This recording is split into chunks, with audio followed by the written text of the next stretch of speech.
Bonsoir à toutes et à tous. Vous savez, voilà, vous avez l'habitude maintenant, tous les jeudis, nous avons notre rendez-vous quotidien, les confidences de Valérie. Bienvenue à vous. Vous savez que tous les jeudis, on prend le temps, vraiment ce temps, d'aller à la rencontre, de découvrir les hommes et les femmes qui font cette belle Guyane. Et ce soir, nous allons prendre le temps de découvrir une femme qui a une voix importante ici en Guyane et que j'avais envie, en tout cas, de recevoir et ça me tenait particulièrement à cœur. Ce soir, je reçois Régine Lapassion. Bonsoir Régine. Bonsoir, bonsoir Valérie. Bienvenue dans les confidences de Valérie. Merci beaucoup. Bonsoir, chers auditeurs. Et téléspectateurs, puisque nous Ah oui, sommes c'est vrai, désormais c'est vrai, aussi, téléspectateurs. nous Bonsoir. sommes désormais en télé et en radio, et ce soir, Oui, l'émission est en télé. oui. D'ailleurs, depuis peu, nous sommes aussi sur SFR et sur Orange. Vous n'avez plus du tout aucune raison de nous louper. En tout cas, merci d'avoir répondu à l'invitation, Régine. Je suis très contente de t'avoir avec moi et pendant 1 heure, nous allons apprendre qui est Régine, qui est Régine et quel est ton univers, mais ça on le sait déjà, mais on va aller creuser. On va aller creuser ce soir. Alors tu Entendu. le sais, nous commençons toujours cette émission par l'objet mystère. C'est un objet qui a du sens pour toi. En tout cas, je demande toujours aux invités de venir avec cet objet qui pourrait, si tu n'étais pas là, dire des choses de toi. Est-ce que tu pourrais nous dire et nous montrer déjà quel est cet objet et puis ensuite nous dire pourquoi cet objet, Régine? Alors, quand tu m'as demandé un objet, je me suis dit, mais j'ai pas d'objet fétiche, etc. Et qui raconte une histoire, je me suis dit, ah, c'est ça, en fait. C'est ça. C'est Est-ce que un tu peux nous donner... diapason. Voilà, c'est C'est un diapason, la 440. Et je sais pas si on va voir ça. Quand je tape dessus. Attends, je vais taper Ah, plus on a fort. entendu. On a entendu? Oui. Et ça continue. C'est le la. La. C'est l'instrument par excellence. Alors, aujourd'hui, il y a des diapasons électroniques, hein, mais c'est l'instrument par excellence du chef de chœur. D'accord. Et donc, on prend le la pour pouvoir prendre la tonalité du morceau dans lequel on va chanter. Et à ce moment-là, on donne les voix, on commence la chanson, on donne le la aux chanteurs qui sont en face de nous. Et puis, on commence à chanter. Voilà, c'est ça. D'accord. Donc, c'est très, très important parce que ça nous permet d'avoir le la pour chanter juste. Alors, c'est le la 440, hein, parce qu'il y a d'autres hertz. Tu l'utilises toujours? Non, je ne l'utilise plus parce que, comme on m'a dit de sortir de la préhistoire, Je sais pas s'il y a une version électronique, c'est il y ça? a des versions électroniques, oui, oui. Alors, quand j'étais encore à Paris et que j'étais chef de chœur toujours et que j'avais mon dernier groupe, la dernière chorale que j'ai dirigée à Paris, c'était c'était la deuxième meilleure chorale que j'ai dirigée. C'était Live Jubilee Singers, où on chantait du negro spiritual classicisant, donc en manière à la façon de la musique classique, mais a cappella. D'accord. Donc, j'avais besoin de ce Tu avais diapason, besoin voilà, de ça du la pour pouvoir prendre la pour bien tonalité. prendre Voilà, la c'est ça. tonalité pour Parce que pas tu prends le tromper. la et ensuite tu prends la tonalité. Si c'est un sol, ben, c'est à partir du la. Donc il faut avoir une oreille, hein, pour pouvoir retrouver la tonalité.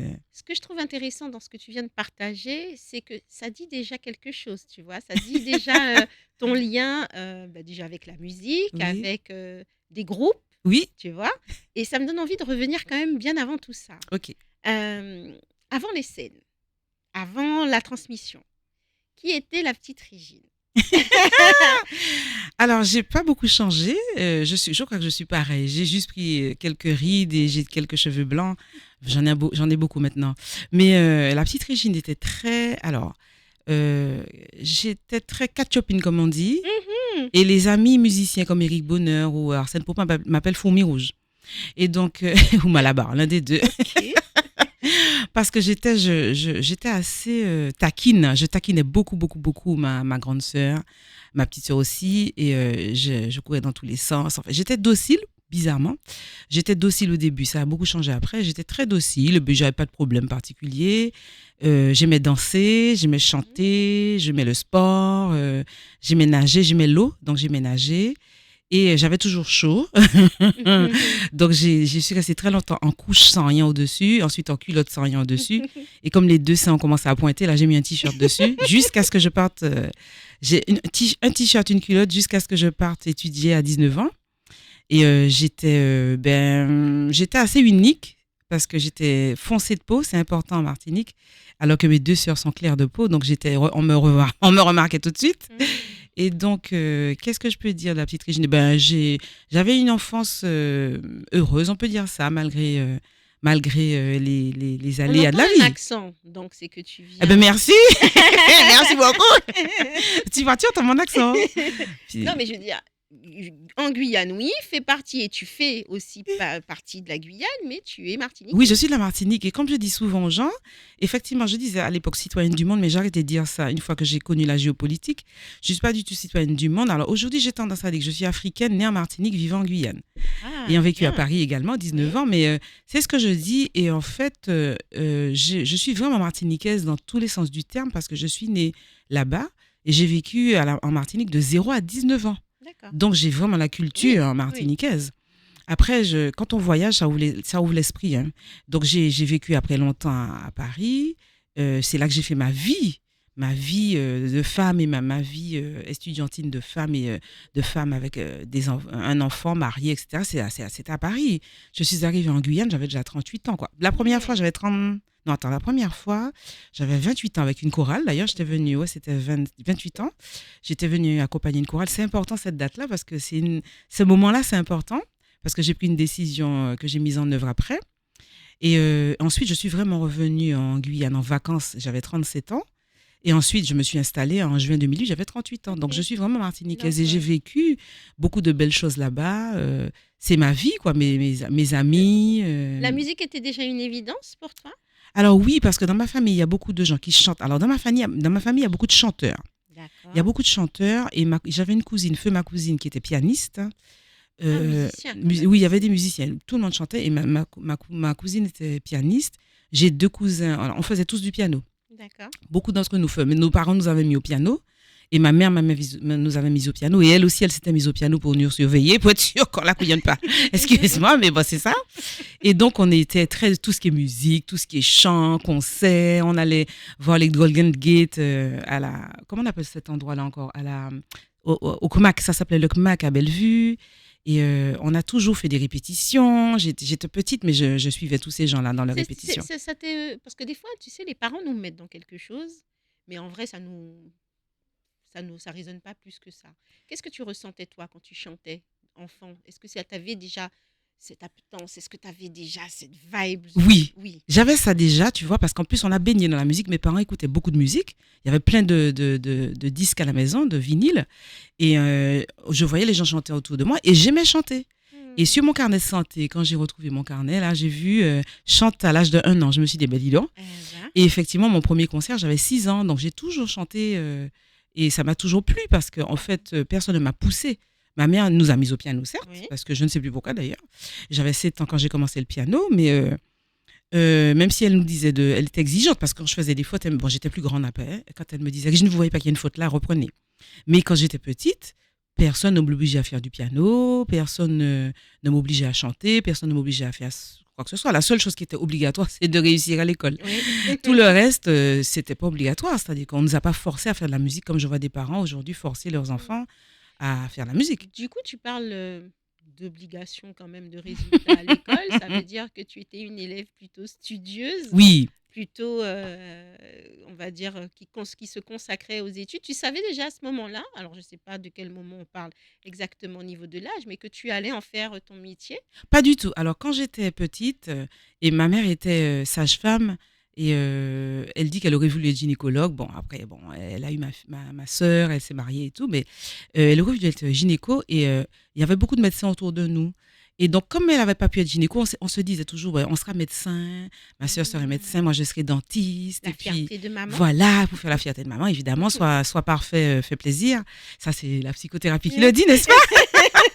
Soit parfait, fait plaisir. Et puis, on se disait, oui, quand on sera plus grande, on va acheter une maison pour maman, etc. Mmh. Et donc, du coup, je disais comme ça que je voulais être dentiste parce que j'aimais les maths et j'aimais les sciences. Mais au fond, est-ce que je voulais vraiment être dentiste? Pas forcément, puisque si je voulais tant être dentiste que ça, En fait, j'ai pas pu passer en S. J'étais très studieuse, pourtant j'ai redoublé 2 classes, hein. Mais depuis la sixième, je m'occupe moi-même de ma,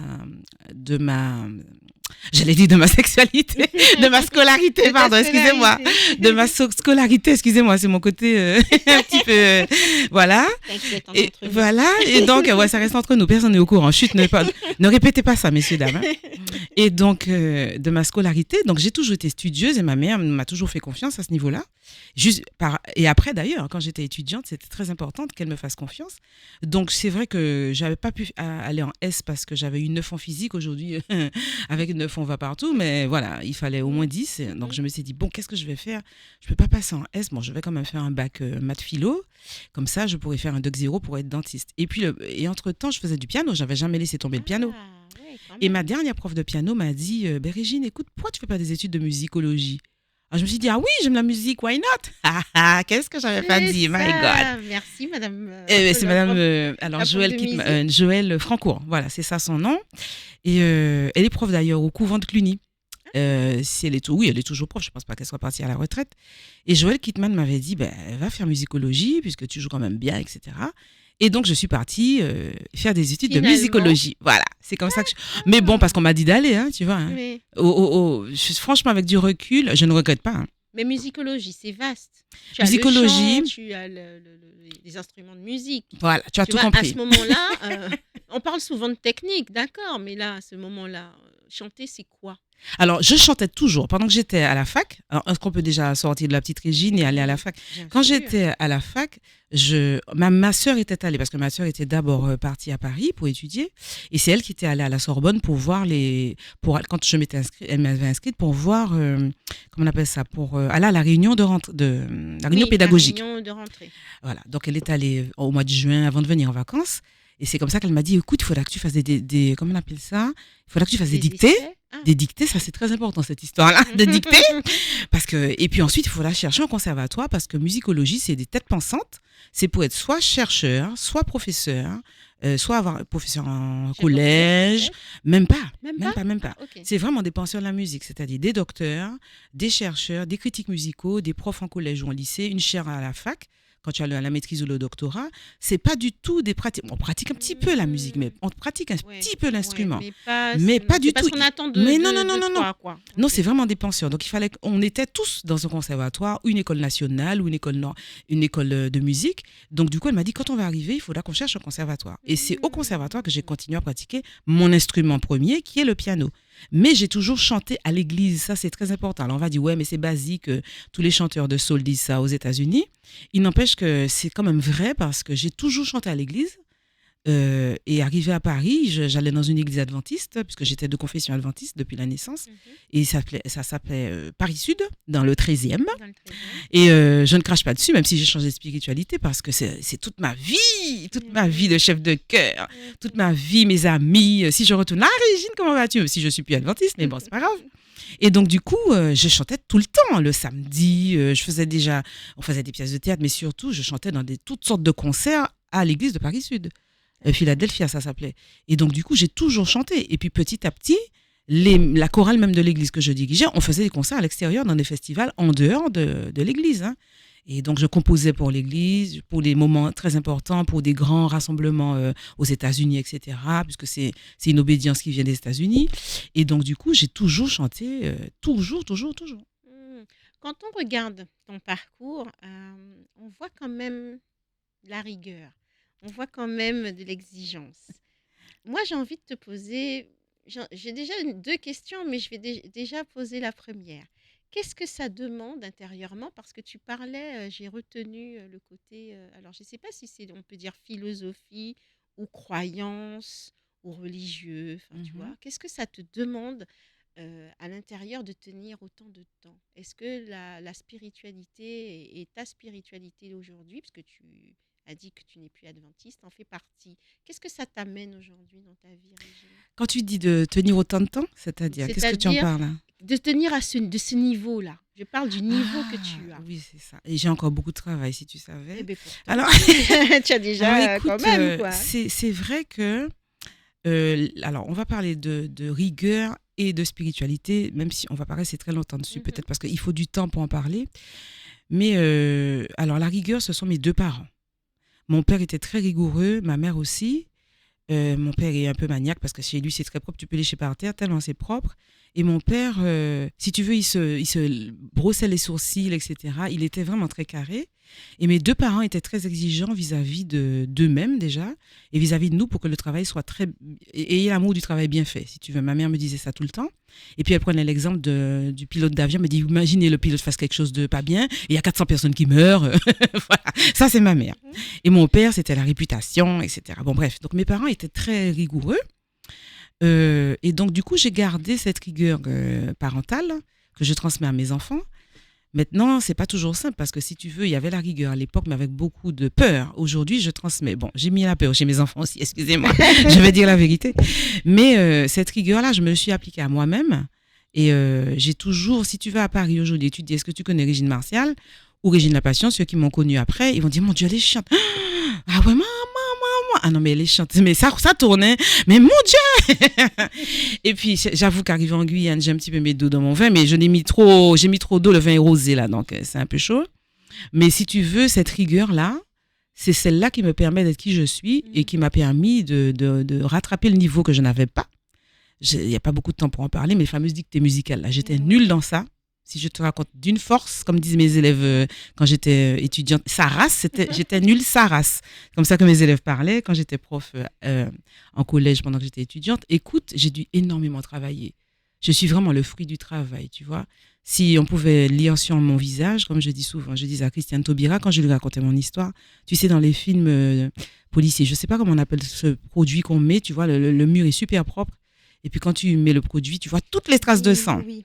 Si tu faisais ça sur mon visage, Valérie, tu verrais écrit le mot travail, travail, travail. Quand tu regardes mes doigts, j'ai pas besoin de te parler, j'ai de l'arthrose, du travail, 7 à 10 heures de piano par jour. J'ai tellement travaillé. Tu peux même pas imaginer à quel point j'ai travaillé, tu vois. Et Justement, donc, mais seule, sans mes parents. Qu'est-ce qui t'a fait tenir? Est-ce que cette spiritualité, elle était là ou c'est parce que tu aimais ce que tu faisais, que c'était dans tes tripes et que du coup, ben, ça te donnait l'envie. Tu sais, quand on aime quelque chose, c'est plus facile de l'apprendre. Alors, figure-toi, c'est assez marrant parce que je sais pas si j'avais encore le culte du devoir, je vais dire le culte et la culture du devoir. Donc, j'avais commencé et il était hors de question, je m'arrête. Donc, quand ma mère m'a dit, ben, retourne faire le 2-0, quand je lui ai dit que j'avais des difficultés, j'ai dit non, non, non, non.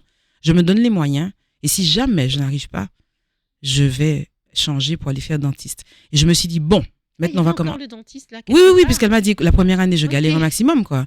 Donc, elle m'a dit, j'ai dit, écoute, laisse-moi encore, je vais voir, je me laisse un an. Et donc, pendant que je lui ai dit ça, j'allais dans toutes les boîtes de jazz avec ma sœur, j'allais plus à l'école, tu vois, bon, bref. Et j'ai dit, bon, allez, Régine, j'ai pris entre 2 Roland-Garros, j'ai pris 3 UV. Et l'année suivante, je me suis dit, bon, et Régine, ça suffit. Donc, je me suis mise à travailler.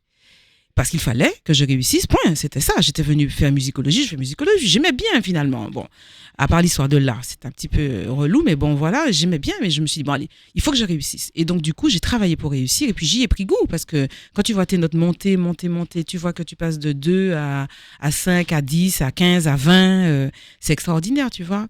Donc, j'étais super contente, et puis j'aimais ce que je faisais au conservatoire, et puis j'aimais le fait d'être compétente pour pouvoir faire profiter aux gens de mon église, justement, de mes compétences. Alors, effectivement, ce qui me permettait de tenir, c'était ma spiritualité. À l'époque, c'était mon christianisme quand j'étais adventiste. Puisque tous les samedis, j'allais au temple et je soufflais un petit peu parce que je voyais des gens comme moi, des noirs comme moi. Il n'y a pas de racisme, tu te etc. sentais plus en... Voilà, des gens qui connaissaient ma maman, ça faisait du bien, j'allais manger chez eux, etc., etc.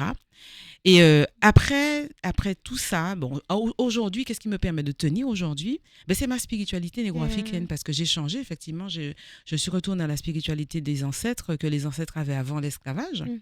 Et je le dis avec beaucoup de vérité puisque c'est une réalité. Et pour moi, le christianisme, c'est une religion qu'on nous a donnée avec le fouet et avec des viols. On dit des viols des femmes et des enfants, mais on jetait les bébés aux chiens et on violait les hommes aussi. Il faut le savoir. Donc, on violait tout le monde. Et puis, c'était pas une religion forcément pour nous, déjà les Noirs, parce qu'on avait la nôtre. c'est avec cette spiritualité qu'on avait les mathématiques, la médecine, qu'on a pu faire les pyramides. Donc, je me suis dit, écoute, je vais retourner à ma spiritualité première, c'est-à-dire le vaudou, D'accord. et qui n'est pas du tout le vaudou négatif que les gens... Bien, effectivement, du vaudou négatif, on dit les choses comme elles sont. Mais souvent, on retient que cette partie-là. Ah, parce que c'est ce que la France a dit à tout le monde une fois qu'Haïti lui a donné la volée qu'elle a donnée à Napoléon, mais évidemment. Donc, forcément... Tu vois, mais en même temps, tu veux que je te raconte les exactions de l'Église chrétienne? Pas besoin. J'ai pas besoin de te raconter ça. Et puis, toutes les exactions des autres églises, des autres religions dites révélées. Donc, si tu veux, j'assume complètement. Avant, je n'en parlais pas trop parce que je sais que les gens ont peur de ça. Quand tu dis vaudou, ma mère la première, c'est Satan pour les gens. Tu vois? Donc, c'est quelque chose que j'évitais de mentionner, mais les gens le savent. Il y a de plus en plus de gens qui sont au courant. Oui. Et puis, il y a de plus en plus de gens qui ont cette religion. Mais c'est ça. Alors, alors j'ai découvert que c'est même pas une religion. Oui, c'est ce que j'allais te dire. Si tu veux, quand on nous demande souvent, le guide nous demande c'est quoi le vaudou, ben c'est la connaissance. Le vaudou, c'est la connaissance. C'est un art de vivre. On connaît les plantes, on connaît beaucoup, beaucoup de choses. Il n'y a rien qui est mystérieux pour nous. Il n'y a rien, si tu veux, tout s'explique. Il n'y a rien qui est laissé au hasard. Rien n'est laissé au hasard. Et j'ai tendance à dire que Dieu est un Dieu d'amour. Dieu est amour, justement. Et parce qu'il est amour, comme je dis à ma mère, tu sais, maman, si on était vraiment dans Satan, tu crois que Dieu qui est amour et intelligent, il aurait mis toutes les ressources en Afrique? C'est bizarre quand même pour quelqu'un qui est intelligent et qui trouve qu'on n'est pas on lui convient pas, quoi. On ne lui convient pas, on est les premiers et on ne lui convient pas. Et il a tout mis en Afrique. C'est marrant, toutes les ressources. J'ai dit, ta tablette que tu utilises là, c'est avec les produits d'Afrique, tu vois. Donc, je me suis dit, écoute, effectivement, je perds du public quand je dis ça. Parce que les gens ont peur.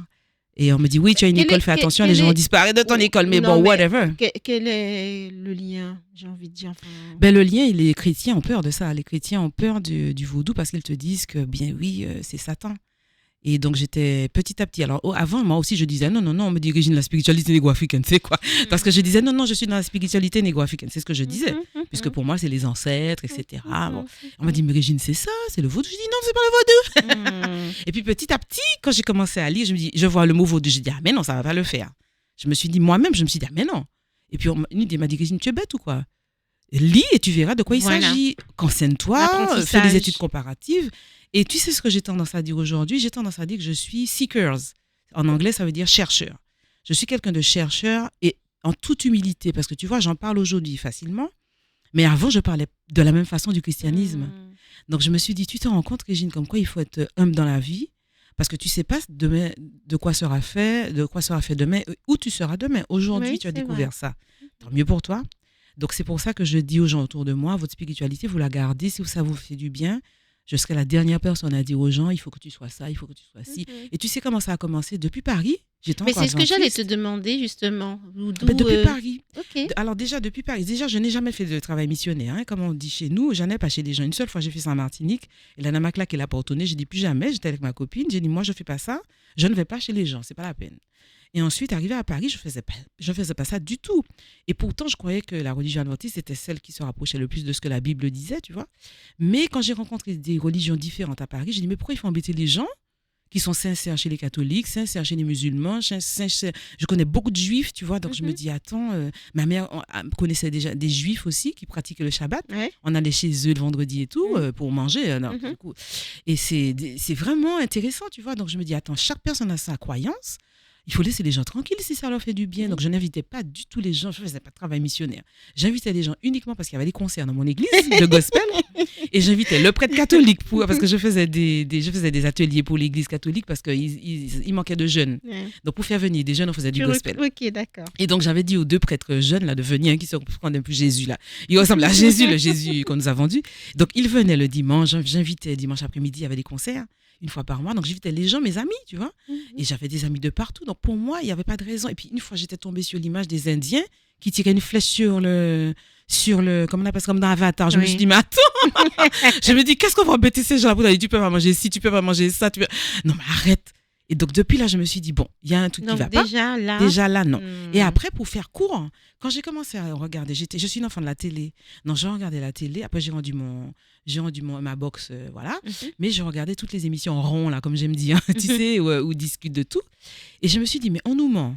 au niveau de la politique, parce que j'aime tout ce qui est géopolitique, on nous ment. Tu Au t'y niveau de la... intéresses. Ah oui, je m'y intéresse maintenant. Quand j'étais en T'avais pas première, le temps. je n'aimais pas ça du tout, Ah, ni ok. l'histoire ni la Oui, géographie, bon, ça, sauf c'était ma pas ton géographie à truc. moi. Tu vois. Voilà. Comment je fais pour aller à la fac, comment je fais pour aller à la bibliothèque Shellshare, comment je fais pour acheter mes M&M's et mes treats à l'époque, comment je vais à mon athlétisme, voilà, c'est tout ce qui m'intéressait, voilà. Et puis comment je vais à la mer, voilà, c'est tout ce qui Et m'intéressait. puis après, tu grandis et tu t'ouvres voilà, sur et le donc monde. voilà. Et je me puis, suis intéressée puisque j'ai vécu le racisme qui m'a conduit justement à me préoccuper de qui j'étais et d'où je venais. On m'a dit ça, les gars, rentre chez toi. Donc, je suis qui, je viens d'où, etc.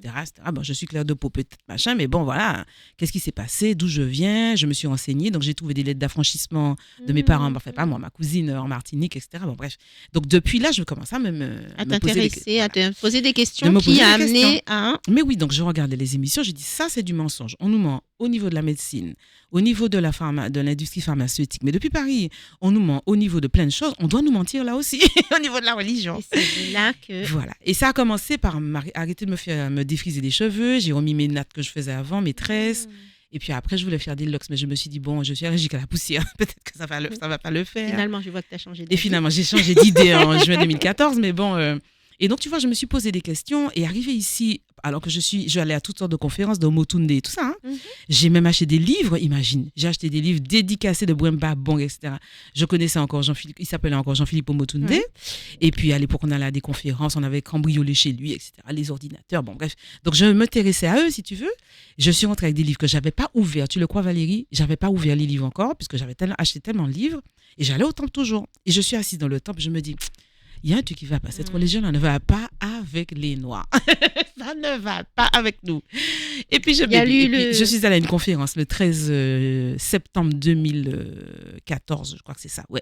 2014. Et c'est là que, avec Dibon Baribok, j'ai découvert des choses sur les hiéroglyphes. Et là, je me suis dit, et c'est comme ça que j'ai changé de spiritualité, sans dire vaudou toujours. Hein. Oui. Et c'est bien après. C'est hyper intéressant ce que tu dis, parce que finalement, quand on t'écoute, on voit que tu as évolué dans différents univers, cas des univers différents, et qui t'a quand même fait sortir de ce cadre qu'on t'avait donné de base. Hein. Mais qu'est-ce que ces expériences d'ailleurs, parce que je sais que tu as beaucoup voyagé, ont fait de toi, en plus là avec cette découverte, petit à petit, tu grandis, la curiosité, les questionnements internes, l'introspection, tout ce que ça t'a amené, qu'est-ce que ça a transformé en tant que femme ? Qu'est-ce que ça a transformé en toi en tant que femme? Alors tu sais, toutes les religions prônent l'amour, toutes les religions. Et effectivement, il y a de l'amour, même si les gens qui sont dedans, les religieux ne sont pas forcément amour, mais les religions, il n'y a pas une qui prône la méchanceté. Tu vois, donc j'avais déjà ces valeurs d'amour et de respect et de tolérance, mais la spiritualité négo-africaine, c'est vraiment l'amour. On ne doit pas juger. On ne doit pas, si tu veux, on ne doit pas faire de mal à la nature. Moi qui n'aime pas les bêtes, etc. Écoute, on fait partie d'un tout. Et ce truc-là, le fait de savoir qu'on fasse partie d'un tout, on est vraiment, toi et moi, on est frères, on est sœurs. Déjà, on est femmes, donc forcément, on est sœurs. Hein. On est reliés entre elles. Les femmes sont reliées entre elles, ce que les hommes ne sont pas. Mais ça, je savais ça avant la spiritualité. Et effectivement, cette espèce de savoir qu'on est liés les uns aux autres, ça me rend beaucoup plus tolérante, figure-toi. Et ça m'a fait gagner encore en bienveillance. En sagesse. En sagesse aussi, figure-toi, parce que je suis quelqu'un d'assez speed. Tu as vu, je suis speed. Et puis, je suis assez... Comme mes parents étaient très, très durs, si tu veux. Donc, très vite, je portais un esprit critique très facilement. Tu vois, je ne critiquais pas, mais j'étais très sévère, si tu veux. Et puis, va dormir, quoi. Va mourir, en fait. Sors devant moi. C'est-à-dire, c'était ça. J'ai pas le temps, tu vois. Et aujourd'hui, il faut se mettre à la place des autres. Il ne faut pas juger. Tu peux pas juger, même si tu vois un truc hyper grave devant toi, faut pas juger. Tu sais pas d'où vient la personne, tu sais pas son parcours. Tu vois, j'ai été jurée d'assises. Et quand tu es juré d'assises, un procès d'assises, c'est pas un procès, je sais plus comment on appelle le terme. Et là, tu sais ce qu'on regarde dans le procès d'assises, le parcours de la personne condamnée. Enfin, du présumé, voilà. Okay. Et on regarde son parcours pour savoir comment on va lui donner une peine pour que ce soit une peine juste. Et on regarde. Et il avait une façon de calculer, le juge, là, des plus et des moins avec des coefficients. Et la personne était déjà en prison, le truc que j'ai jugé. La personne était déjà en prison. Et on regardait ce qui était à son avantage et pourquoi il s'est retrouvé dans cette situation, à cause de quoi. On regardait la personnalité de la personne. Tu imagines? C'est ça le jury d'assises. Donc on va loin. On se dit pas, bon, allez, c'est 20 ans de prison, basta, c'est la vie de quelqu'un qui est en jeu, il nous disait le juge, tu vois. Vrai. Bon, il aimait la musique, il faisait du piano comme par hasard, mais bon, c'est pas grave. Aïe, aïe. Et donc, voilà. Est-ce que ça a influencé? Peut-être. Et donc, il aimait Chopin comme moi, donc pas par hasard, mais ça m'a rendue beaucoup plus tolérante. Alors, j'ai pas dit que je suis parfaite, attention. Oui. J'ai beaucoup, beaucoup de défauts à revoir, mais j'ai un autre regard, même si je réagis, hein, j'ai Oui. tendance à réagir au quart de tour. Mais je fais des progrès à ce niveau-là parce qu'en face de moi, il y a un autre être humain, même si c'est difficile à dire, quand tu regardes les médias en ce moment, les journaux télévisés, tu te dis, Oui. my God. Oui. Mais ce sont quand même... Bon, il y a des gens qui ont des mauvais fonds, c'est vrai. Mhm. Mais la plupart d'entre nous, on n'en est pas avec un mauvais fond. C'est parfois notre éducation, ce qu'on a vécu. Il y a parmi 10 femmes qui sont assises là, il y a peut-être 3, 4 qui ont été violées, touchées, etc. Et ça donne des comportements après Ça t'a que... permis d'avoir un regard un peu plus bienveillant, un peu plus posé, Oui, moins de ce finalement, c'est ce que je disais oui, tout à l'heure, moins oui, sortir un peu du cadre oui, et revenir à quelque chose d'un peu oui, plus humain. Tu disais, tu oui, tout parlais à de fait. lien tout à l'heure, et je vais prendre ce lien dont tu parlais tout à l'heure pour te dire, tu vois, dans ton parcours, il y a aussi la transmission. Oui, Et c'est aussi du lien, tu vois, avec les autres. Ça fait partie de qui tu es aujourd'hui aussi. Et tu formes, tu accompagnes. Qu'est-ce que tu cherches à transmettre? Je vais pas, on va pas rester dans le champ. Qu'est-ce que tu tu fais bien. cherches? Tu fais bien de Qu'est-ce que dire, tu oui, cherches à transmettre oui. au-delà de la technique, au-delà de ce à pourquoi les gens sont venus finalement dans ton école, tu vois? Qu'est-ce que tu cherches à transmettre? Alors, en tant que professeur de chant, alors je suis professeur de piano, je suis professeur de chant, on va dire. Dans le Oui, chant, tu as la technique, mhm, la technique la vocale, tu as le technique. coaching Oui, vocal et j'ai un atelier. Et j'ai des oui, enfants aussi maintenant. Cette année, j'ai un petit peu tout le monde. Écoute, la plupart des musiciens, c'est différent. Sauf chez les adultes, ou les adultes, des fois, c'est juste un moment ils veulent plus parler parfois qu'autre chose au niveau du piano, oui. ok. Et beaucoup d'entre eux, bon, c'est autre chose. Le piano, c'est différent. Mais le chant, Mhm, figure que le chant, c'est une vraie thérapie. Et quand je transmets, que ce soit du chant, du piano, je transmets des valeurs, je transmets une méthodologie. Donc, dans ma méthodologie, il y a la rigueur. Donc, je transmets comme je transmettais à mes élèves quand j'étais au collège, quand j'étais prof au collège, je transmets des valeurs. Je transmets des valeurs pour la vie future. Donc, certes, tu viens étudier la musique chez moi, mais pour étudier la musique, il faut des valeurs. Il faut une valeur de travail, de respect, écouter les autres, etc. Et c'est valable pour le reste de ta vie, tu et un vois. peu de rigueur. Et de la rigueur, et Et, de la beaucoup de ri- et rigueur même. beaucoup de rigueur Et même. donc, dans le chant notamment, je suis obligée de faire du coaching. Alors, moi aussi, j'ai suivi des psychothérapies, hein, donc il m'en faudrait encore beaucoup d'ailleurs. Mais bon, voilà. Parce que, comme je disais tout à l'heure, la première critique à apporter, c'est sur moi, quand je disais d'être tolérant. Donc, c'est moi qui dois d'abord m'occuper de tailler ma pierre, et après, je vais voir ce que les autres font avec leur pierre, à eux. Et donc, du coup, pour pouvoir chanter correctement, figure-toi tu es tout nu quand tu chantes. Tu es vraiment tout nu. Donc, un élève se mettre à nu comme ça, c'est très compliqué. Et parfois, s'il y a des blocages psychologiques, l'élève n'arrive pas à chanter. Donc, figure-toi que mes élèves me font beaucoup de confidences. Alors, c'est pas confidence de Valérie. Je sais beaucoup, beaucoup de choses. C'est marrant parce que tu as vu comment je parle beaucoup. Oui, oui. Les élèves me racontent des choses secrètes. Et Denis me dit, mais c'est marrant, ils savent peut-être. J'ai dit, mais comment les gens n'ont pas peur que je répète? Denis m'a dit, as-tu déjà répété? J'ai dit, non, je ne répète pas. Donc, si tu veux, les élèves me disent énormément de choses. Énormément de choses. Il y a déjà une personne qui devrait aller en prison. Toi, les élèves me disent beaucoup de choses, tu vois. Mhm. Et quand je leur dis, mais là, c'est pas technique ce qui t'arrive là. C'est pas la technique ton problème. Ton problème, il est ailleurs. C'est ça, ton problème. Tu arrives à déceler? Oui, j'arrive à déceler, y compris la sexualité, parfois non affirmée, tu vois. Mhm. Et je lui dis, mais c'est ça. Il me dit, Régine, comment tu as vu que c'était ça? Et souvent, il y a des élèves qui pleurent. Alors, Alors ça, c'est quelque chose que... Alors moi, ça, c'est un truc vraiment... Alors là, je m'adresse vraiment pour le coup au professeur, mais Mhm. voilà, au professionnel que j'ai devant moi. Euh, Comment on peut... Alors, est-ce que c'est le fait d'entendre certaines mélodies? Tu vois, tout à l'heure, tu parlais du diapason Mhm. pour le la. Est-ce que c'est la mélodie? Est-ce que ça anime les émotions? On pleure parfois. Une chanson peut te faire pleurer. Oui, Tu chantes. Et j'avais vu une vidéo d'une maman qui chantait à son bébé, du Whitney Houston, si je ne m'abuse. Et l'enfant commençait à pleurer. Mais la voix de la dame, j'avoue, était vraiment jolie. Mais je pense que c'est toute l'émotion qu'elle y mettait. Et je pense que c'est ce que tu cherches peut-être toi aussi. On dit beaucoup que, souvent quand on regarde des émissions basiques de chant, ou dès qu'il y a ce genre d'émission, qu'il faut faire ressortir l'émotion. Et c'est vrai que c'est toujours quelque chose qui m'a questionnée. Et même si j'arrive à le déceler, mais qu'est-ce que ça change véritablement dans le chant ou Alors, dans autre chose? Parce que moi, je suis une fan de piano. Oui, je suis une fan de piano. J'en ai joué quand j'étais toute petite. ah, J'ai perdu mes bases, mais voilà, j'étais une fan de piano. J'ai toujours trouvé ça majestueux. Mais j'ai déjà pleuré en écoutant. Enfin, en tout cas, l'émotion m'est déjà montée en écoutant. Est-ce que tu pourrais expliquer pourquoi? c'est vrai que alors il y a plein de petites choses à dire. Alors écoute, moi j'ai pleuré la dernière fois que j'ai pleuré. Alors j'ai pleuré deux dernières fois, les deux dernières fois. La dernière fois, j'étais en résidence avec mes musiciens brésiliens.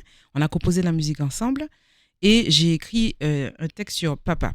Papa, oh papa, etc. Et c'est Papa Legba, évidemment. Donc c'est celui qui permet le lien avec Oui, Dieu et tout. Et donc le morceau est tellement beau que je pleurais, tu vois. l'émotion. Et juste avant, j'ai pleuré quand je suis allée voir l'orchestre de Bélem et de Guyane, avec les jeunes de Bélem et de Guyane Mhm, mélangés, le chef d'orchestre. mhm. Ils ont joué un morceau de Saint-Saëns. Je te dis, j'ai pleuré. J'ai pleuré pour deux choses, parce que ça m'a transporté, ça m'a En fait, bouleversée. c'est ça. Ça m'a bouleversée. Et puis, de voir tant de compétences. Le chef d'orchestre, il est déchire, le gars. Le gars, il déchire. De voir tant de compétences, tu vois, j'étais bouleversée. Mais, si tu veux, je ne cherche pas à créer l'émotion. Ce que je dis à mes élèves, parce qu'on dit, ouais, mets de l'émotion. Comment ça, mets de l'émotion? Tu mets Mais pas en fait, c'est d'émotion. ça. Tu mets pas Oui. d'émotion. Tu regardes, tu fais attention à ce que tu chantes. Tu rentres dans ta chanson, tu mets l'intention. Qu'est-ce que tu es en Mhm, train de raconter? Qu'est-ce que tu racontes aux mhm, gens? C'est quoi ce que tu racontes? Tu joues le personnage que tu mhm, racontes. Et c'est parce que tu es dans ton personnage que les gens ressentent quelque chose, tu vois. Après, il faut le dire. Ah, ça, c'est une deuxième chose. mhm. Maintenant, il y a une troisième chose, c'est qu'il y a des fréquences. Il y a des fréquences hertziennes et une progression d'accords qui vont directement jouer sur nos sens et nos émotions. Mais vraiment, notre neurone, hein, Ah, il faut c'est savoir. ça. Là, Et donc c'est ça pour veut ça. dire qu'on est au niveau Ah oui, cérébral. oui, oui. Là, il y a quelque chose qui Oui, il se y a passe quelque chose avec. de chimique. Ah oui, il y a quelque chose qui D'accord. se passe au niveau des ondes. Et c'est pour ça que je dis le LA 440, c'est pas forcément les bonnes ondes. Si tu, les bonnes hertz, les bons hertz, les bonnes fréquences, parce que les fréquences pour l'être humain, c'est pas le 440 sur lequel Mhm, on fait de la musique, c'est d'autres fréquences. 432, 500 et quelques. Bon. Et si tu veux, d'ailleurs, je ne vais pas donner de nom de type de musique, il y a un certain type de concert après lesquels les gens se suicident. Eh oui, parce que la façon dont les accords sont mis, la façon dont tu mets la progression d'accords, c'est pourtant c'est les mêmes accords, hein. On dit il y a un accord qu'on appelle l'accord du diable. Bon, mais si tu veux, la façon dont tu vas mettre la progression d'accords, selon la progression que tu vas faire, tu vas pas créer la même chose chez l'être humain. Et Mhm. quand les gens maîtrisent ce truc-là, si tu veux, forcément, ça va créer des choses de façon vraiment neurologique et chimique chez nous. Tu vois. Maintenant, dire à l'élève, mets de l'émotion, ça ne veut rien dire, ça. Mets de l'émotion. C'est ou quand tu chantes, je reste quoi, ou quand Ou tu alors, il n'y a chantes, rien qui se passe. il se passe rien. D'ailleurs, Régine, c'est quoi une vraie voix pour toi? Ou une vraie voix, ça ne veut pas dire grand-chose non plus, tu sais. Une vraie voix, tu sais, moi, alors, j'ai un peu changé. Ah non, j'ai pas changé. C'est-à-dire que j'aime toujours les gens qui chantent juste, hein, attention. J'aime toujours les belles voix. Alors, mais Mhm. avant, je ne jurais que par le gospel, si tu veux. Donc, dès que c'était en dehors de ça, pour moi, c'était zéro. C'était zéro. Et aujourd'hui, avec l'âge aussi peut-être, moi, Et la aujourd'hui, je sais bienveillance qui te apprécier, gagne. oh, n'est-ce pas? Non, je sais maintenant apprécier, pourtant j'aimais Shadé malgré tout, hein, j'aimais Shadé alors que c'est pas The Voice Shadé. Mais j'adore Shadé, tu vois, j'aime France Gall et c'est pas forcément des voix hyper travaillées. Mais aujourd'hui, je ne suis pas d'accord de prendre que l'univers et de dire c'est merveilleux parce qu'il y a un super univers. Moi, je reste quand même pour la rigueur au niveau du chant, que ce soit bien fait, bien chanté. Tu n'es pas obligé d'être une bête de guerre, mais en tout cas, tu chantes juste, c'est correct, c'est placé, ta voix est placée. On sent pas que tu as des problèmes de souffle, sous prétexte que tu as un beau texte. Moi, je ne suis pas d'accord avec ça parce qu'on ne dit pas ça pour la fusée, on ne dit pas ça pour le pianiste. Mhm. Va faire prends un pianiste qui fait des fautes partout. Non. Donc pourquoi un chanteur doit chanter faux, et puis comme il a de beaux textes, tout va bien. Non, je suis. Oui. Alors là, c'est même pas un rêve. Tu vois. Mais au-delà de ça, je sais apprécier un univers, même si la personne n'est pas une grande chanteuse, Oui. j'arrive à apprécier Ça s'appelle une grande justement. voix. C'est pas une grande voix, Mhm. c'est pas une voix hyper travaillée, mais c'est Mhm. correct, c'est le minimum syndical pour moi. Mhm. Et tout le reste, je sais apprécier la globalité d'un artiste, tu vois. Mhm. Et je peux me dire, bon, voilà, ok, techniquement, mais alors c'est magnifique, tu vois, magnifique, merveilleux. Si c'est trop faux, non, je vais te dire non. Mais sinon, je peux apprécier l'univers d'un artiste.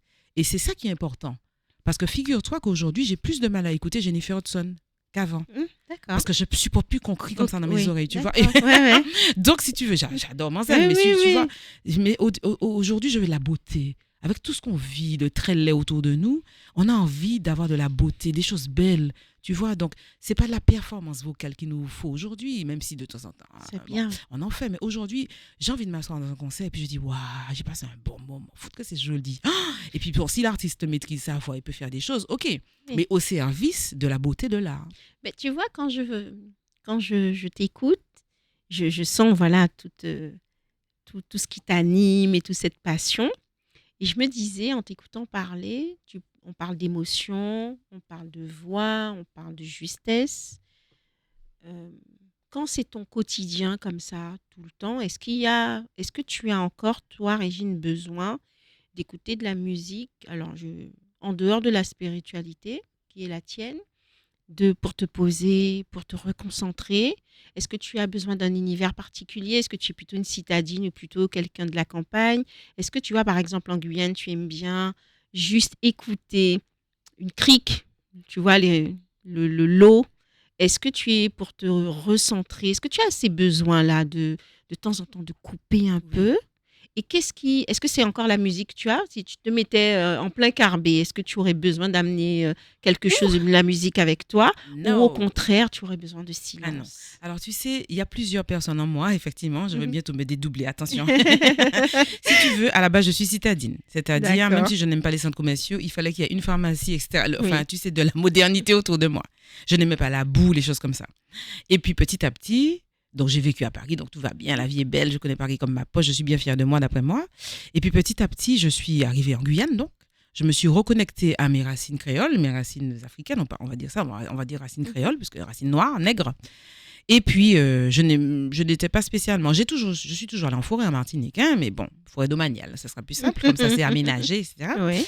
Et ici, j'allais très peu à la mer. Après, j'ai commencé à y aller. Et petit à petit, j'ai commencé à ressentir le besoin d'aller en nature. Et en plus, avec la spiritualité, ça va avec. Tu es obligé. Enfin, tu es obligé. Ça va avec, si tu veux. Donc, on Ça sort. fait sens. Mais si tu veux, je n'ai pas encore visité la forêt comme j'aurais voulu. Con- Concrètement, ce qui me fait du bien quand je veux revenir un peu du calme, en plus de la prière, en dehors de la Mhm. spiritualité, j'éteins tout.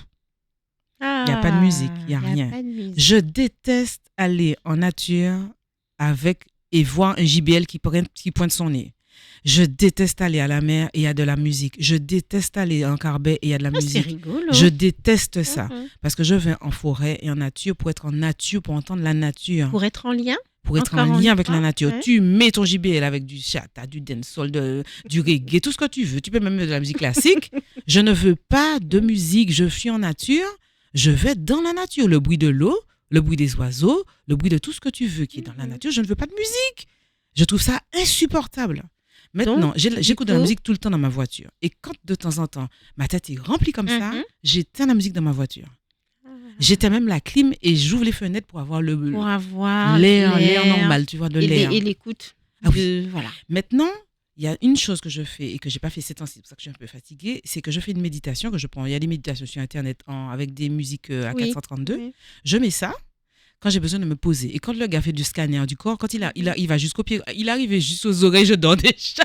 Il a même pas arrivé à la poitrine, je dors déjà, tu vois. Ça, c'est les méditations que je fais de temps en temps. Et puis, enfin, on ne peut pas parler de cam parce que c'est pas très politiquement correct. Mais quand j'ai vraiment besoin, si tu veux, de me détendre, Oui. c'est le cinéma. Ah, J'adore le tu cinéma. adores le cinéma. Je suis cinévore, je ne suis pas cinéphile encore. Je regarde un film 110 fois. Si tu veux, je m'arrête. C'est quoi le dernier film Alors, le dernier film que je En regarde, tout cas, alors, je vais changer ma question Oui. si tu le permets, Régine. Le dernier film que tu as vu, mais qui t'a vraiment touché. Ah là là, alors... Parce que des fois, on va au cinéma. Alors, je ça dis ne touche cinéma pas. et puis il y a aussi Netflix. Hein, mais bon, la dernière fois que je suis allée au cinéma, je suis retournée voir Avatar 4. Ok. Avatar 3, pardon. Avatar 3. Avec ma fille, parce que la première fois, on s'est dit, mais c'est long pour rien, allons retourner pour regarder. Pourquoi c'est long comme Oui. ça, à quoi ça sert? Et on s'est dit, ouais, c'est vraiment long pour rien, ça c'est notre avis. Mais avant Avatar, le dernier film que j'ai beaucoup aimé, alors c'était, j'avais beaucoup aimé, comment on l'appelle, le Wakanda, j'avais aimé Oui. ça. Oui. Je suis allée le voir 3 fois. Et... Ah, toi, tu fais partie des gens qui vont voir les films Ah une non. fois, 2 fois, 3 Ah, fois. mais 4 fois. 120 fois, je te dis. Tu te lasses pas? Ah, je ne me lasse pas, je vais à chaque fois quelque chose de différent. tu vois. Mm. Et donc, en plus, j'écoute tout, j'écoute la musique, et puis Bah et oui. du coup, je vois les raccords, les faux raccords. J'adore ça. J'ai dit, ils ont Des déjà formations oui, les faux professionnelles. raccords, c'est trop bien, parce que j'ai fait du cinéma aussi. Les faux raccords, j'ai dit, mais elle a peut-être les mêmes vêtements qu'elle avait déjà mis dans sa valise. Non, les faux raccords. Le dernier film, je dis, au cinéma même, ici, c'était Avatar 3. Ok. Alors, c'est du grand cinéma, si tu veux. Maintenant, j'ai trouvé que c'était trop long, donc ça m'a pas marqué. Mhm. Mais avant ça, il y avait... Qu'est-ce que j'ai vu avant ça? Tu sais, Est-ce que tu as un style? J'aime tout. Alors, j'ai un style que j'adore, c'est les péplums. Ok. Donc, les Oui. jeunes... donc, Ben Hur, c'est mon film préféré, même si Charlton Heston, c'est un gros raciste, mais bon, il aime les armes aussi. Mais c'est un grand comédien. Et j'aime les péplums, dont Ben Hur, l'ancien Ben Hur, hein, pas Oui. le nouveau. Donc, j'ai tout regardé. Ben Hur, Spartacus, La Reine Ah de oui, Saba. d'accord. J'adore les Ok. films. Ah oui, Jésus-Christ. Bon, Jésus, Oui. machin, tout ça, ça fait partie aussi. Mais qu'est-ce Ça qu'il me y a rappelle encore? mon enfance quand Ah tu me si, dis non, ça. j'adore les péplums. Ah oui, oui, oui. Ah oui, oui. Et tu sais, à un moment donné, quand il dit je vous ai pas dit avec qui il va combattre. Judas, quelle négligence coupable. Judas, Ben Hur, il est revenu, etc. Ah, mais J'adore. on voit le. Et la course J'adore. de char, la course de char. Et puis j'aime le théâtre aussi. Mais quand j'ai besoin vraiment même si j'ai regardé un film avec Denis, etc., et que j'ai besoin vraiment encore de me détendre, Oui. même s'il est allé faire sa vie ou qu'il dort, je prends mon petit portable et je regarde un bout de film histoire de dire que ça c'est pour moi, tu vois. Et du coup, j'ai embarqué toute ma famille dans cette histoire de film. Donc mes enfants regardent. Mon fils a vu Murder au moins 5 fois, alors qu'il y a 6 D'accord, ok. saisons. Il a vu Murder 5 fois. Moi, j'ai vu 2 fois. Et puis voilà. Et tu vois, j'adore le cinéma. J'adore ça vraiment. Et dès que j'aurai l'occasion et que j'aurai le temps, je vais reprendre mes cours de théâtre. Parce que je prenais des cours avec Hermine Aduro, Oui. paix à son âme. Et je vais reprendre mes cours de théâtre et puis recommencer à voir si À je jouer. peux à jouer, faire des castings et jouer. Bon, tout dépendra parce que là, je monte, tu sais, et en tant que je suis quand même le premier truc de ma vie, c'est quand même le chant. Oui. Donc, je vais quand même pas me disperser Oui. et d'abord faire. Mais ma- continuer à apporter les Oui, cordes, en tout cas, garder les oui, et cordes puis que transmettre tu as, toujours. et puis toujours Et transmettre. toujours transmettre. Alors, pas autant que je le fais aujourd'hui, mais parce qu'on ne peut pas ne pas transmettre. Aujourd'hui, on n'est pas éternel. Donc, si tu veux que les choses, si je veux qu'on me remplace, Oui. je veux qu'on me remplace. Donc, si on doit me Que remplacer ça ne se perde pas. que ça ne se perde pas et transmettre. Et d'ailleurs, j'ai des élèves à moi, soit ils sont sur scène, soit ils transmettent. Mhm. Et je donne tout à mes élèves, je ne cache rien pour moi. Mhm. Je ne cache rien. Il y en a qui ont ouvert leur école après, etc. Donc, il n'y a aucun souci avec ça. Il faut donner parce que C'est regarde hyper comment on important. fait. Comment C'est on fait vrai, sinon c'est hyper important. Comment on fait Est-ce qu'il y a des moments, Régine, où tu te sens... Tu vois, pourquoi je te pose cette question? Parce que quand on te découvre, comme moi, Mhm. j'ai mis en face de moi une femme pétillante, pleine d'énergie, sûre d'elle, qui te maîtrise. En tout cas, tu le joues très bien. J'ai une certaine assurance, une Et certaine. voilà, une assurance affirmée. Pour autant, j'ai quand même envie de te poser cette question. Est-ce qu'il y a des moments, et si oui, à quel moment, tu te sentirais le plus fragile? Alors là, oui, en fait, si tu veux, j'ai une certaine fragilité en moi, tu vois. J'ai tendance à dire que j'ai pas confiance en moi. Quand mes élèves me disent j'ai pas confiance, j'ai dit bienvenue au club. Ah bon, Régine, tu n'as pas confiance en toi? Alors j'ai une certaine confiance Oui, puisque mais j'ai parce qu'il y a quand travaillé. même une posture et J'ai puis travaillé. t'as travaillé comme J'ai tu l'as travaillé pour dit. ça. Hein. Donc je suis sur quoi j'ai travaillé, j'ai confiance. Mhm. Mais mais tu vois, c'est que maintenant que j'arrive à savoir qui je suis, tu vois, je suis quoi, qu'est-ce que j'ai envie de faire, etc. C'est sur cette partie-là où tu te sentirais peut-être un peu Un peu plus plus fragile, fragile. puisque tu vois, j'ai tendance à, bon, je le dis à l'antenne, mais je travaille dessus. Donc, j'ai tendance à faire plaisir. J'ai tendance à faire plaisir. Et À puis, j'ai savoir dire tendance. non. Oui, un petit peu ça. J'ai beaucoup dit oui. Et je continue un petit peu à dire oui, un peu moins qu'avant. Et donc, Mhm. du coup, comme je suis quelqu'un de franc et d'honnête, et je dis ce que je pense et je pense ce que je dis, donc, du coup, je suis une proie facile. On va dire ça comme ça. Et donc, c'est ma plus grande faiblesse, si tu veux, ma franchise et c'est ma faiblesse. Et en même temps, j'en fais une force dans le sens où j'apprends, grâce à Denis, qui est beaucoup plus discret que moi, et qui me dit que je parle trop. Donc, mon mari, qui s'appelle Denis Lapatient, et qui a une façon de faire, effectivement. Donc, j'apprends avec lui. Et puis, j'apprends aussi avec l'âge à dire non et à me faire suffisamment confiance pour que je sache que j'ai de la valeur et que ça, c'est non. Ou ça, c'est oui. Ou ça, non. Donc, petit à petit. Donc, si tu veux, des fragilités, oui, j'en ai parce que j'ai un cœur de chair, si tu veux. Donc, avec des moments où tu es un peu moins, comment on va dire ça, sur pas tes gardes, mais Tu fais un peu plus quand, attention. oui, c'est-à-dire que quand tu es un peu moins dans l'agitation, si tu veux, Tu es et plus que dans tu te l'introspection. calmes, voilà, à ce moment-là, effectivement, la vie est ce qu'elle est, tu vois. Donc, les faiblesses, enfin, les moments où tu es down, c'est qu'il y a une vie on va dire des expériences de vie, j'appelle ça comme ça parce qu'avant, il y a 2, 3 jours, je discutais avec Denis et puis il me dit, et je lui dis, mais les gens disent la vie est dure, mais la vie n'est pas dure. La vie est belle en fait, si tu veux. Par contre, nous avons des expériences dans la vie dues à nos propres choix des fois, le plus souvent. Et puis à Qui ceux sont difficiles. des humains qui sont Oui. autour de nous. Donc Oui, ce oui, sont bien des humains. sûr. Nous sommes tous humains infaillibles. Donc on fait parfois des fautes, des erreurs, on va dire pas des fautes. On commet des erreurs. Et donc du coup, il y a des conséquences de ces erreurs que nous subissons tous. Mhm. Mais la vie, elle est là, elle est belle, tu vois. C'est vrai. Donc la mer, elle est toujours là, etc. Voilà, donc là, les oiseaux sont toujours là jusqu'à ce qu'on les tue tous avec nos bêtises. Mais si tu veux, la nature, elle est là. C'est nous, tu vois, si au Pandora, on ne pouvait pas respirer, nous, mais eux, ils respiraient, tu sais, bon, d'accord, voilà. C'est nous qui ne pouvions pas respirer, bon, C'est voilà. vrai. Donc, tu vois, la nature, elle est là. Demain matin, elle sera toujours là. Nous, on ne pourra plus respirer dessus, peut-être, mais elle sera toujours là, tu vois. Donc, la vie est belle, mais c'est vrai qu'on a des parcours de vie, parfois, on fait des choix qui nous posent problème, parfois. Après, on paye les conséquences. Des choix qui ne sont pas les bons choix, on prend des mauvaises routes, et je ne suis pas exempt de ça. Et donc, du coup, je paye les conséquences de ces mauvais choix, de ces mauvaises rencontres, des mauvaises décisions. C'est ça, les choix. Et donc, tu payes ça, toi. Donc, du coup, au moment où tu payes l'addition, tu as dansé, mais il faut payer le violoniste, tu vois. Donc, au moment où il faut payer le violoniste, tu as découvert que tu ne peux pas le payer. C'est ça. Donc, il faut payer le violoniste et Oui, mais parfois... après, il faut passer à autre chose. Une Oui, fois que tu as oui, payé alors le moi, violoniste. oui, une fois que j'ai payé ma dernière échéance de violoniste. Donc, tu sais, moi, j'appelle ça des expériences de vie, dans le sens où j'ai pas tendance à dire j'aurais dû. C'est quelque chose que je dis jamais. Mhm. Sauf pour 2, 3 trucs qui se sont passés dans ma vie, parce que je sais que j'ai fait du mal à quelqu'un, donc je me dis, mince, j'ai pas fait ça volontairement, mais bon, si j'avais su, j'aurais fait différemment. Mais si tu veux, j'ai dit jamais C'était pas j'aurais dû. intentionnel. Non, voilà, c'était pas intentionnel. Et j'ai dit toujours, je ne dis jamais j'aurais dû, je dis, bon, j'ai fait comme ça, c'était pas bon, on va rectifier. C'est comme ça que je vois les choses. Donc, au moment où tu es dans les mauvais choix, ben là, c'est difficile. Donc, là, je suis comme tout le monde. Donc, je pleure, et je pleure facilement, donc c'est bien. Donc, je pleure facilement. Maintenant, je pleure un peu moins, donc il faut s'inquiéter. Il faut quand même s'inquiéter. Si Régine Martial ne pleure plus, c'est qu'il y a un problème. Donc, il faut s'inquiéter. Donc, mais j'apprends justement à pleurer, et j'apprends à ne plus pleurer tout en restant quelqu'un d'équilibré. Mais je suis plus quelqu'un de très déséquilibré, comme tous les artistes. Ça veut dire que tu es toujours en construction. Je suis toujours en construction. Tant qu'on est encore en vie, j'ai tellement de choses à travailler, Valérie. Écoute, je dois recommencer à travailler sur la justesse, sur mes textes, etc. Tu vois, je dois C'est ce que tu retravailler. fais là, Oui, en oui, ce oui, oui, moment? oui, oui. Non, là, en ce moment, là, tout de suite, alors, ça fait partie de mon programme que je travaille avec parcimonie. Mais en ce moment, je suis dans toutes les factures, je suis dans ma VAE, je suis dans tout ça. Dans une Bon. VAE. Oui, oui, je Qu'est-ce fais que 2 tu VAE. prépares? Je fais 2 VAE. J'avais déjà dit ça à l'antenne. Ma soeur m'a dit, ah, tu dis ça à tout le monde si tu l'as pas, etc.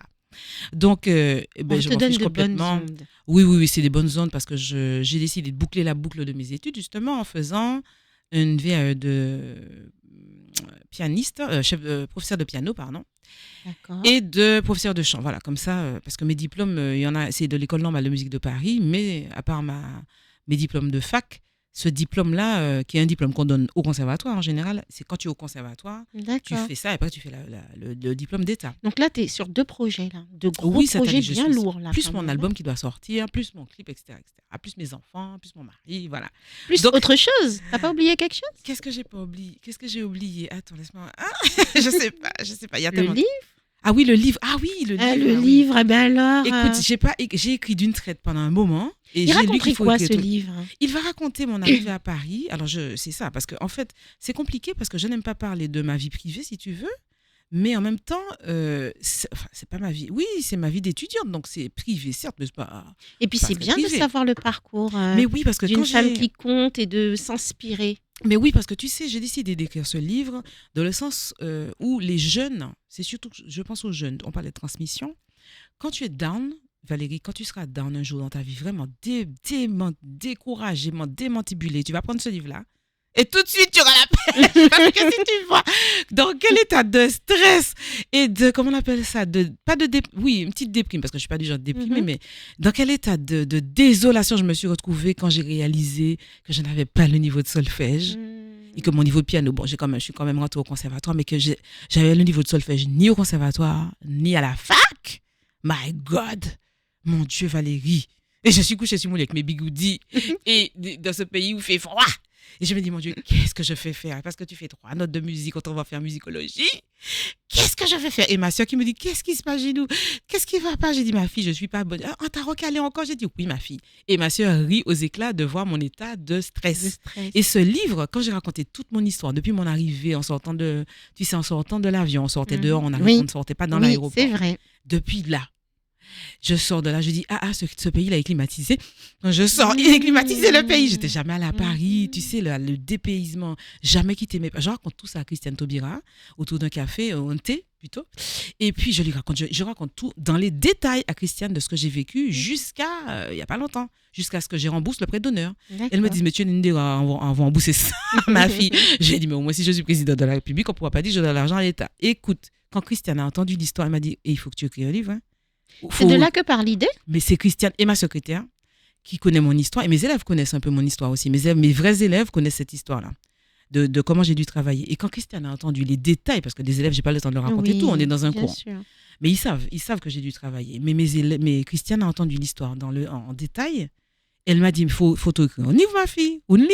J'ai dit, mais Christiane, tu seras mon nègre. C'est elle qui fait la préface?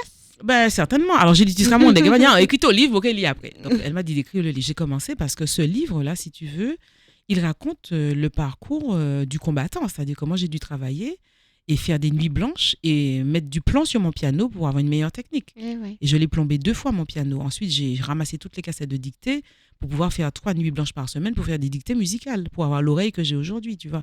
Donc, c'est pas tombé du ciel. La comme les gens force qui te du disent, travail, ah, c'est ben ça, oui. en fait, ce que tu transmets. Bien sûr, c'est ce que je dis à tout le monde j'ai dit ça pendant des années. C'est pour ça que c'est la dernière interview où je dis ça aux gens de travailler. Et je suis le fruit il faut travailler. Il n'y a rien qui tombe du ciel. Et c'est des mensonges ce qu'on regarde à la télé, la The Voice et tout ça. Les gens, ils n'arrivent pas en ne connaissant rien. Ils chantent depuis des années. Bien Quand sûr. on dit, ouais, tu as vu comment elle chante super, ben, c'est pas tombé du ciel, c'est pas un don. Enfin, si. Pour Il y a un certains. peu de don, si tu veux. Pour Whitney, quand certains, j'ai quand même. chanté Whitney, j'ai dit, putain, elle avait un don, Ouais. cette nana. Mais le don se développe. Sa matière, elle a fait travailler, tu vois. Ça reste pas, tu restes pas là et puis c'est juste un don du Oui, ciel. c'est vrai. Un don, ça se fructifie. Pour les chrétiens, le gars qui avait eu les dons, il n'a pas fructifié. Ben, Dieu a repris le don, non, il me semble. C'est ça l'histoire dans la Bible. D'accord? Donc, un don, ça se fructifie. Donc, ça se fructifie par le travail. Tu as beau, si tu fais pas tous les jours, le grand écart, tu le fais pas du jour au lendemain. On est d'accord. Je C'est faisais de toujours la par danse. force du Eh ben, je ne fais travail. plus le grand écart. C'est terminé puisque je ne fais plus. Je faisais avant. Et en plus, il faut garder le niveau. Mais bien sûr, donc je C'est te dis que je vais surtout ça. recommencer à bosser là. Je boucle un petit peu ce que je suis en train de boucler là parce qu'il y a plein de petites choses qui sont arrivées en même temps. Mais je continue à faire mon piano par contre, bizarrement alors que je suis chanteuse. Et comme j'ai besoin de faire mon récital de piano, donc je travaille mon piano. Mais c'est vrai qu'il faut continuer à bosser, quoi. Il faut continuer à travailler, évidemment en toute bienveillance et savoir faire des coupures. Alors, contrairement à avant, je disais à mes élèves, il faut travailler comme une bête. Non. Il faut fermer un peu C'est les important, cahiers. les coupures. Oui, il faut faire des coupures parce que ton cerveau sature. Ton cerveau sature, tu n'apprends plus rien, tu fais plus rien. Même avec mes élèves, on parle d'autres choses quand je vois qu'ils n'arrivent plus. Je vois que ça fait trop longtemps que je suis sur eux comme ça, là, parce que je suis très exigeante. Donc, par moment, puisqu'on ne fait pas de pause en plus, donc par moment, on parle d'autre chose. Je dis, allez, on va passer à un autre morceau, quelqu'un pose une question, etc. Je dis, tout va bien, vous voulez des questions pour leur permettre de... Oui. Alors, il y en a qui posent des questions en dehors du... Enfin, c'est toujours dans la musique, si tu veux, mais ils me disent, Régine, est-ce que tu as voulu faire ça toute ta vie, etc. Ils me posent des questions sur moi, des choses comme ça. Bon, bref. Donc, si tu veux, ça permet de changer un peu d'air. Mais je ne sais plus c'était quoi ta question. Ça, c'est tout, moi. Mais tu as répondu. Oui, le livre, tu m'as dit. C'est ouais, par rapport au livre, en fait. Oui, Voilà, c'est parce ça, que je c'est t'ai ça. fait rappeler quand même que Mhm. oui, bientôt, il y a un livre. Oui, voilà. Pas tout Voilà. de suite, parce que bon, il faut que je Il faut prenne que le tu temps. prennes le temps. Il faut que je prenne le Déjà, il temps. faut que tu clôtures les VAE. Il faut que je Hein, et puis ensuite, il il faut faire le récital. Il y a des choses à faire. Hein. Et puis, il faut que je revoie ma copie de vie parce que je me dis, bon, Régine, il faut la regarder. Bon, le livre, il va falloir le sortir. Mais tu vois, entre tout ce que j'aime faire plein de choses, tu vois. Donc, au bout d'un moment, Il faut te canaliser. Oui, il faut me canaliser parce que tout tombe en même temps. Le récital. Là. Bon, écoute, c'est pas moi, la VAE, je m'étais dit pourquoi pas. Et puis, il se trouve que la CTG, merci beaucoup d'ailleurs, a décidé de faire ce programme-là. Alors, je vais pas dire non, écoute. Oui, bien sûr. Parce que ça coûte un certain prix quand même, tu vois. Donc, Donc, bon, je vais me canaliser parce que l'essentiel quand même, c'est Régine la chanteuse. Alors, Denis m'a dit, mais attends, tu es aussi pianiste lui, il tient à sa pianiste, hein, parce que c'est quand même en tant que pianiste et chanteuse qu'il me connaît, mais en tant que pianiste à la fac. Et donc, je suis les deux, si tu veux. Donc, je vais juste trouver une vitesse de croisière où je puisse être chanteuse, pianiste bon, je vais mettre un peu moins de temps pour la transmission, si tu veux, mais la pianiste et la chanteuse et la pianiste, ça, ce sont deux choses qui sont très importantes dans ma vie et surtout la chanteuse. Eh bien, en tout cas, merci beaucoup. Et tu vois, je finirai cette émission parce que tu vois, c'est passé trop vite Oh, euh, avec ma question. oui, Dans les confidences de Valérie, je finis toujours par cette question. Et je vais te la poser, mais finalement, je vais la garder, celle de base, parce que je vois que c'est ça qui t'anime vraiment. Si la Guyane était une musique, tu dois faire en 15 secondes la réponse. Si la Guyane était une musique, ce serait laquelle pour toi? avec un titre. Un Non, titre de pas musique ou un forcément. style, une façon, une esthétique. Oui, si tu veux. Ah. Tu as le droit de la chanter, comme ça on finit l'émission comme Ah ça. là là, si la Guyane était une musique, Ou tu ce peux serait le une décrire. musique, ce serait une musique avec beaucoup de variances, De variantes. de variantes, pardon. Et il y aurait plusieurs actes, tu vois. Il y aurait comme un opéra. Mhm, Donc il y aurait une partie, ou alors un concerto, une sonate.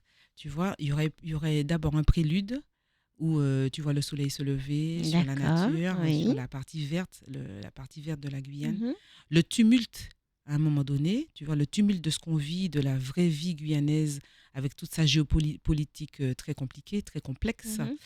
Et puis, si tu veux, moi j'aime la touche d'espoir dans le sens où l'éveil, c'est un pays qui a énormément de puissance, la Guyane. Il y a énormément d'énergie dans ce pays.